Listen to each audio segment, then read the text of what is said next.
हमारे यहाँ भारतीय परंपरा में तो शक्ति की बड़ी महिमा है। ऐसा जो लोग कहते हैं ना कई बार, अरे सनातन धर्म ने स्त्रियों का आदर नहीं किया, ये सब बहुत अल्पज्ञता की बातें। जिन्होंने सनातन धर्म के साहित्यों का अध्ययन नहीं किया ना, वही लोग इस तरह की बातें करते हैं। सनातन धर्म ने तो एक मत दे दिया, शक्तिवाद मत दे दिया, शक्ति की उपासना का एक पूरा का पूरा क्षेत्र दे दिया। आप देवी भागवत पढ़ के देखिए, वहां ब्रह्म की उत्पत्ति भी साक्षात शक्ति से की गई है। जो ब्रह्म संपूर्ण जगत को धारण करने वाला है, वह ईश्वर भी साक्षात शक्ति से प्रकट हुआ है। देवी भागवत में संपूर्ण जगत के आदि अनादि कारण के रूप में साक्षात शक्ति का दर्शन किया गया है। शंकराचार्य भगवान के जीवन की घटना है। जिस समय नास्तिक दर्शन बढ़ रहा था, वेदों के विरुद्ध लोग काम करने लग गए थे और सनातन धर्म एक बहुत बड़े संकट की स्थिति से गुजर रहा था। दुष्टों के द्वारा साक्षात बद्रीनाथ धाम में बद्रीनारायण भगवान की मूर्ति को फेंक दिया गया था। ऐसी स्थिति में स्वयं शंकराचार्य भगवान अवतरित हुए भारतवर्ष की धरा पर, और उन्होंने अब वैदिक मत की प्रतिष्ठा के लिए अद्वैतवाद की स्थापना की। और अद्वैत मत में उनका ये सिद्धांत था कि संसार में केवल एक ब्रह्म ही एक तत्व है, बाकी कुछ भी नहीं। ब्रह्म ही अनेक रूपों में दिखाई दे रहा है, ब्रह्म ही अनेक रूपों में कार्य कर रहा है। इस अद्वैत सिद्धांत की प्रतिष्ठा शंकराचार्य भगवान ने की। एक बार काशी की घटना, शंकराचार्य जी काशी आए हुए थे, तो आचार्यपाद मणिकर्णिका घाट पर स्नान करने के लिए जा रहे थे। तो आचार्यपाद ने वहां मार्ग में देखा एक स्त्री बैठी हुई है, बड़ी जोर जोर से रो रही है और उसका पति मर गया है, उसके पति का शव उसके सामने पड़ा हुआ है। शंकराचार्य जी ने उसको कहा, देवी यहाँ तुम मार्ग रोक के क्यों बैठी हुई हो? उन्होंने कहा, दिखाई नहीं देता, मेरा पति रो गया है, पति मर गया है और ऐसे समय में मैं रोऊं ना, मैं क्या करूं? शंकराचार्य भगवान ने कहा, तो अरे तुम्हें ठीक है, तुम्हारा चित्त इस समय शोक से व्याकुल है, रोना स्वाभाविक है, पर मार्ग तो छोड़ दो हमारा, हमें स्नान के लिए जाना है। और वो तो और जोर जोर से रोने लगी। शंकराचार्य जी ने कहा, हमने तुम्हें ऐसा क्या कह दिया, तुम क्यों इतनी जोर से रो रही हो? तो उस स्त्री ने कहा कि आप मुझे कहते हो मार्ग छोड़ने के लिए, अरे मैं तो एक कोने में बैठी हूँ, मार्ग तो मेरे पति ने रोका हुआ है, ये पड़ा हुआ है, ये उठता ही नहीं, इसको बोलो आपके ये मार्ग छोड़े, मुझे क्या बोलते हो? शंकराचार्य जी ने कहा, लगता है विरह के, अपने पति के विरह से तुम्हारा दिमाग ही खराब हो गया है, जो मर चुका है वो कैसे उठेगा? स्त्री बोली, पर शंकराचार्य भगवान आप तो कहते हैं कि सब संसार में केवल एक ब्रह्म ही तत्व है, तो जो जिंदा है वो भी ब्रह्म तत्व है और जो मर गया उसमें भी ब्रह्म तत्व है। हाँ, तो ये बात तो ठीक है। तो उस स्त्री ने कहा, लेकिन जो जिंदा है उस ब्रह्म के अंदर तो शक्ति है उठने की, पर जो मर गया उस ब्रह्म में शक्ति क्यों नहीं है? शंकराचार्य भगवान हिल गए उस स्त्री की बातों से, बोले, हमारे दर्शन शास्त्र में, हमारे मत में छेद करने वाली ये स्त्री है कौन? उस स्त्री ने कहा, यदि आप अद्वैत तत्व की स्थापना करते हो तो यहाँ तो दो बातें हो गई, एक शक्ति और एक ब्रह्म। यदि ये दोनों अलग नहीं है तो ये मुर्दा व्यक्ति उठता क्यों नहीं? इसका मतलब ये वो ब्रह्म है जिसमें शक्ति नहीं है, और मैं वो ब्रह्म हूं जिसमें शक्ति है, यानी दो तत्व हो गए, एक ब्रह्म हो गया और दूसरी शक्ति हो गई। और यदि तत्वों की संख्या दो ग्रहण कर ली जाए तो अद्वैत मत की स्थापना कैसे होगी? अद्वैत का तो मतलब ही है जहां दो ना हो। शंकराचार्य भगवान ने तत्काल नेत्र बंद करके देखा और वो समझ गए।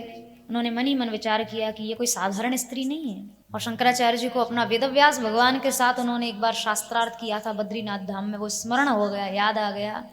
एक बार शंकराचार्य भगवान बद्रीनाथ धाम में थे और वहां वेदव्यास जी महाराज स्वयं एक छोटे से ब्रह्मचारी का रूप बनाकर गए और वेदव्यास भगवान ने शंकराचार्य भगवान से कुछ प्रश्न किए। शंकराचार्य जी ने उनके बड़े सुंदर उत्तर दिए और वो प्रश्नोत्तर लगातार 8 दिन तक चलते रहे। तब श्री शंकराचार्य भगवान के एक शिष्य ने इस बात को जान लिया कि हमारे गुरु जी के सामने तो कोई 8 मिनट नहीं टिक सकता है, ये 8 दिन तक लगातार गुरुदेव से प्रश्न करने वाला है कौन? आंख बंद करके देखा तो समझ में आए तो साक्षात भगवान नारायण है। वो शिष्य आकर बोला, देखो महाराज, ये शंकराचार्य जी तो साक्षात शंकर जी हैं और वेदव्यास जी साक्षात भगवान श्री कृष्ण के अवतार हैं। एक तरफ नारायण हैं, एक तरफ शंकर जी हैं। आप दोनों का शास्त्रार्थ कभी पूरा होने वाला है नहीं, इसलिए आपस में इतना विवाद करने और बढ़ाने की जरूरत नहीं है। तब श्री वेदव्यास भगवान ने शंकराचार्य जी को कहा, मैं तो देखना चाहता था आपके ज्ञान की स्थिति मेरे समकक्ष है कि नहीं, मेरे बराबर है कि नहीं। जाइए शंकराचार्य जी, हम आपके वैदुष्य से, आपके ज्ञान से बहुत प्रसन्न हैं। शंकराचार्य भगवान, आप विचार करके, उनका वैदुष्य, जिन्होंने वेदव्यास जी को अपने शास्त्रार्थ से और अपने वैदुष्य से संतुष्ट कर दिया, उन शंकराचार्य जी के सामने एक स्त्री ने ऐसा सवाल खड़ा कर दिया जिसका वो उत्तर नहीं दे पाए। और बाद में नेत्र बंद करके जब यह पता चला कि कोई सामान्य स्त्री नहीं, ये तो साक्षात जगदम्बिका है, उन्होंने हाथ जोड़कर वहां आनंद लहरी स्तोत्र का पाठ किया। आनंद लहरी की रचना उस समय शंकराचार्य जी ने की है, जो विश्व का बहुत ही सुंदर शक्ति के निरूपण के ऊपर बहुत सुंदर ग्रंथ है। फिर दोबारा एक बार ऐसी घटना घटी। एक बार शंकराचार्य जी महाराज को बड़ा तेज ज्वर हो गया, शरीर में बुखार। एक चबूतरे पर लेटे हुए थे, कोई वैद्य आए, उन्होंने उनकी नाड़ी देखी, जैसे ही नाड़ी का स्पर्श किया, अरे आपको तो बहुत तीव्र ज्वर है, ये लीजिए हम आपको ये औषधि देते हैं, आप इस औषधि का दही के साथ सेवन कर लेना, आपका ये रोग दूर हो जाएगा। शंकराचार्य जी सोचने लगे कि कहाँ से दही लावें, कैसे औषधि लें। तब तक स्वाभाविक रूप से संयोग की बात, एक कोई स्त्री, एक कोई महिला वो दही बेचने जा रही थी, वो पुकारती भी जा रही थी, कोई दही ले लो, कोई दही ले लो। शंकराचार्य जी ने कहा, देवी हमें थोड़ा सा दही दे दो ना, हमें औषधि का पान करना, दवाई लेनी है। तो उस स्त्री ने कहा, ठीक है आप दही चाहते हैं, आप दही ले लीजिए। तो अपना मटका उतार के, गढ़ा उतार के दही देने लगी। शंकराचार्य जी को कहा, लीजिए महाराज जरा उठ जाइए चबूतरे से, दही आकर थोड़ा नीचे उतर कर ले लीजिए। शंकराचार्य जी ने कहा, देवी मेरे शरीर में इतनी भी शक्ति नहीं है कि मैं उठकर तुमसे, तुम्हारे निकट आके दही ले सकूं। वो स्त्री बोली, चबूतरे से नीचे उतरने की शक्ति, उठकर दही लेने की शक्ति तो तुम्हारे अंदर है नहीं, और तुम शक्तिवाद का खंडन करने के लिए चले हो। तुम क्या शक्ति का खंडन करोगे? तुम स्वयं अनुभव कर लो, शक्ति के बिना तुम्हारा खुद का भी कोई अस्तित्व नहीं है। तब शंकराचार्य भगवान के फिर से नेत्र खुल गए, और तब शंकराचार्य भगवान ने वहां एक और स्तोत्र का पाठ किया, जिसका नाम था सौंदर्य लहरी। सौंदर्य लहरी से स्तवन किया, भगवती पराम्बा जगज्जननी को प्रणाम किया। कहने का अभिप्राय यह है, अद्वैत मत के महान विद्वान श्री शंकराचार्य भगवान जैसे महापुरुष भी शक्ति का खंडन नहीं कर पाए।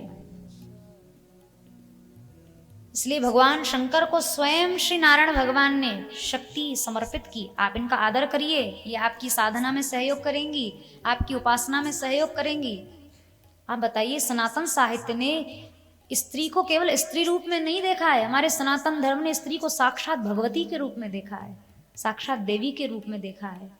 कितना सुंदर हमारा धर्म है, कितनी सुंदर हमारी परंपराएं हैं, कितनी सुंदर हमारे सिद्धांत हैं। अल्पज्ञता के कारण हम लोग गौरवहीन हो रहे हैं।